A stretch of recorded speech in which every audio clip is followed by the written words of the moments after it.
दोस्तों, आज हम जानेंगे मध्यकालीन भारत में जो दिल्ली सल्तनत पर जिन शासकों का राज रहा उनके बारे में। अगर डिटेल में बात करें तो उसमें तो काफ़ी टाइम लग जाएगा और काफ़ी लंबी वीडियो हो जाएगी। तो हम थोड़ा शॉर्ट्स में जानेंगे क्योंकि जो एग्ज़ाम है वो काफ़ी नज़दीक आ रहे हैं, तो इस वजह से थोड़ा शॉर्ट्स पढ़ेंगे। तो बात करते हैं दिल्ली सल्तनत। तो दिल्ली सल्तनत से पहले हम जानते हैं कि सबसे पहले जो भारत पर आक्रमण हुआ था वो अरब के शासक मोहम्मद बिन कासिम थे। मतलब कि जो ये क्वेश्चन बनता है कि भारत पर आक्रमण करने वाला मुस्लिम शासक कौन था, तो कौन था? मोहम्मद बिन कासिम। उसके बाद मोहम्मद गोरी ने आक्रमण किया और उसने 17 बार सोमनाथ मंदिर पर आक्रमण किया। मोहम्मद गोरी का जो गुलाम था वो कुतुबुद्दीन ऐबक था। कुतुबुद्दीन क्वेश्चन आता है कि कुतुबुद्दीन ऐबक किसका गुलाम था, तो वो था मोहम्मद गोरी का। अब बात करते हैं गुलाम वंश। जो गुलाम वंश था उसका जो शासनकाल रहा वो 1206 से 1290 के बीच में रहा। और गुलाम वंश की जो स्थापना की थी या संस्थापक था वो कुतुबुद्दीन ऐबक ही था, जिसने इसकी स्थापना की थी, और ये मोहम्मद गोरी का गुलाम था। कुतुबुद्दीन ऐबक की जो राजधानी थी वो लाहौर में थी और उसको जो है लाख बख्श के नाम से जाना जाता था। अब कुतुबुद्दीन ऐबक ने कुछ निर्माण कार्य भी किए, जैसे कुतुब मीनार की नींव, 2.5 दिन का झोपड़ा, ये सब।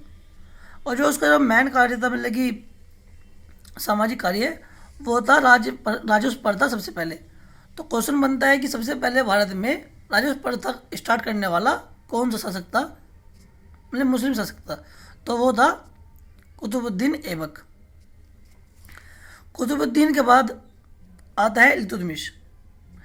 इल्तुतमिश जो है उसने कुतुब मीनार का कार्य पूरा करवाया।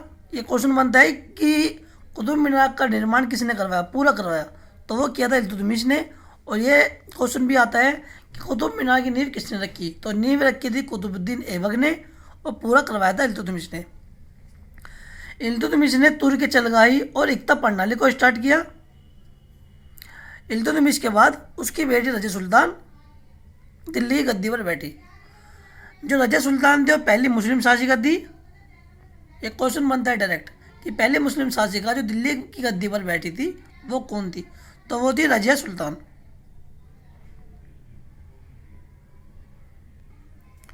रज़िया सुल्तान के बाद आता है बलबन, जो दिल्ली की गद्दी पर बैठा। बलबन ने जो है तुर्क चलगाई और इक्ता प्रणाली को समाप्त किया, जो कि इल्तुतमिश के द्वारा चलवाई गई थी। और उसी के शासनकाल में अमीर खुसरो, जो कि एक फारसी कवि था, वह अमीर हसन भारत आए थे। अमीर खुसरो का जो निकनेम था मोहम्मद हसन था और उसको तूती ए हिंद के नाम से भी जाना जाता था। क्वेश्चन बनता है कि तूती ए हिंद कौन था, तो उसमें आपको अमीर खुसरो का नाम लगाना है। अब सबसे लास्ट में शमसुद्दीन कैमर्स। जो शमसुद्दीन कैमर्स था वो अंतिम गुलाम वंश का शासक था।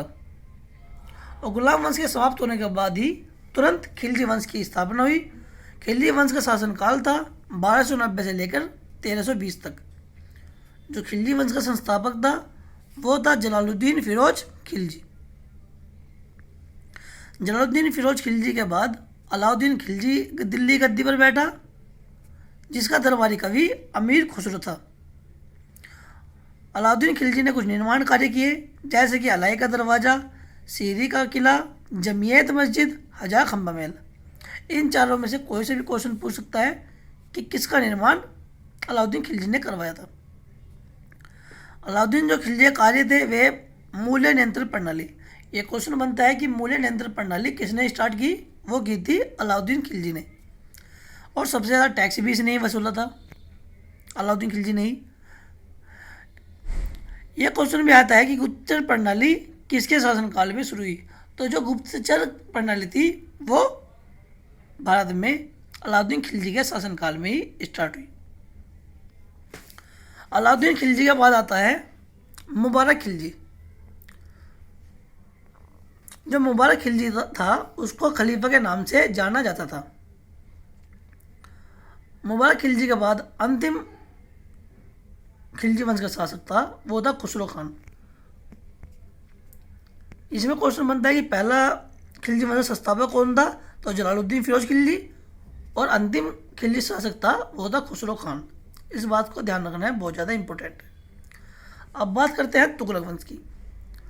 तो जो तुगलक वंश का शासनकाल था वो 1320 से लेकर 1414 तक था और इसका संस्थापक गयासुद्दीन तुगलक था।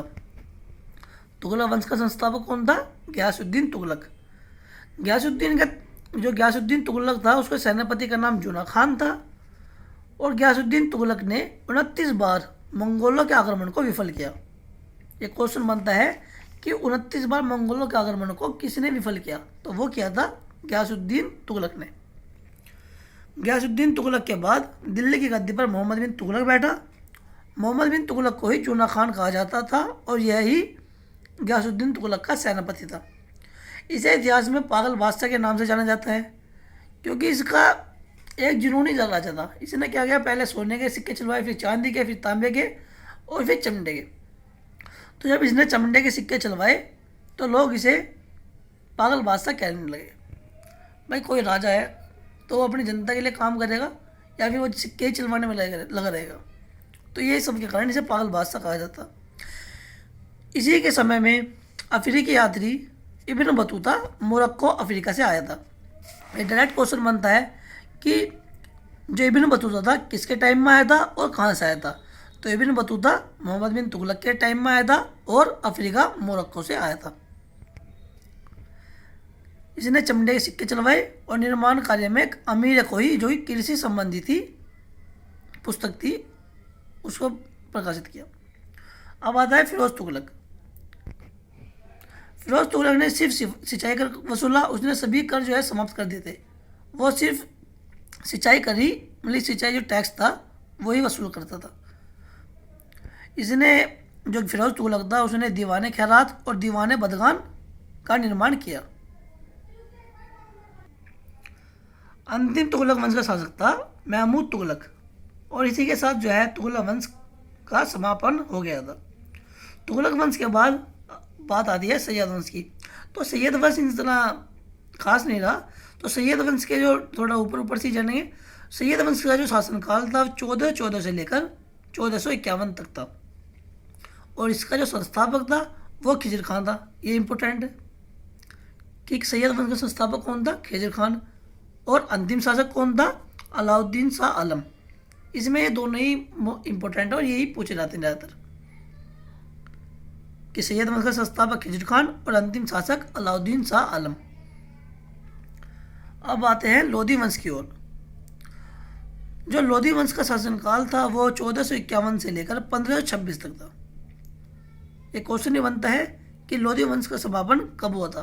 तो वो हुआ था 1526 में। लोधी वंश का संस्थापक कौन था? वो था बहलोल लोधी। इसने बहलोल सिक्के चलवाए थे। यह क्वेश्चन बनेगा डायरेक्ट कि लोधी वंश का संस्थापक कौन था? आपको बहलोल लोधी का नाम याद रखना है। अब आता है सिकंदर लोधी। सिकंदर लोधी जो है उसने आगरा की स्थापना की थी 1504 ईस्वी में। ये भी डायरेक्ट क्वेश्चन आता है, बहुत ज़्यादा बार पूछा जाता है कि आगरा शहर की स्थापना किसने की थी? तो वह 1504 ईस्वी में सिकंदर लोधी ने की थी। तीसरा है इब्राहिम लोधी जो कि अंतिम लोधी वंश का शासक था। ये क्वेश्चन बनेगा और बनता भी है, बहुत ज़्यादा बार पूछा जाता है कि अंतिम लोधी वंश का शासक कौन था। उसमें कई ऑप्शन दे देगा जैसे सिकंदर लोधी, इब्राहिम लोधी और बहलोल लोधी। तो आपको जो है इब्राहिम लोधी का नाम टिक करना है। अंतिम लोधी शासक इब्राहिम लोधी। पानीपत का प्रथम युद्ध भी इसी के टाइम में हुआ था और इससे ही हुआ था और यह हुआ था 1526 में। बाबर और इब्राहिम लोधी के बीच पानीपत का प्रथम युद्ध। और इसी के साथ भारत में बाबर ने मुगल सल्तनत की नींव रखी थी। तो अंतिम शासक कौन थे लोधी वंश का? इब्राहिम लोधी। मोहम्मद घोरी के बारे में हम कुछ जो युद्ध है उसके बारे में वे भी जानते हैं। जो तराइन का प्रथम युद्ध था वह 1191 में हुआ था गौरी और पृथ्वीराज के बीच और उसमें कौन हारा? गौरी हारा। फिर दूसरा युद्ध हुआ 1192 में तराइन का द्वितीय युद्ध और किसके बीच हुआ? गौरी और पृथ्वीराज के बीच और उसमें कौन जीता? उसमें जीता था गौरी। इसी के साथ हमारा ये टॉपिक ख़त्म होता है। आगे पढ़ेंगे हम मुगल काल के बारे में जो कि 1526 से स्टार्ट हुआ था और किसी ने किया था? बाबर ने। उम्मीद करते हैं कि आपको हमारी वीडियो पसंद आई होगी। So please like and subscribe और जुड़े रहिए हमारे साथ ऐसे ही नई नई वीडियो के लिए। धन्यवाद।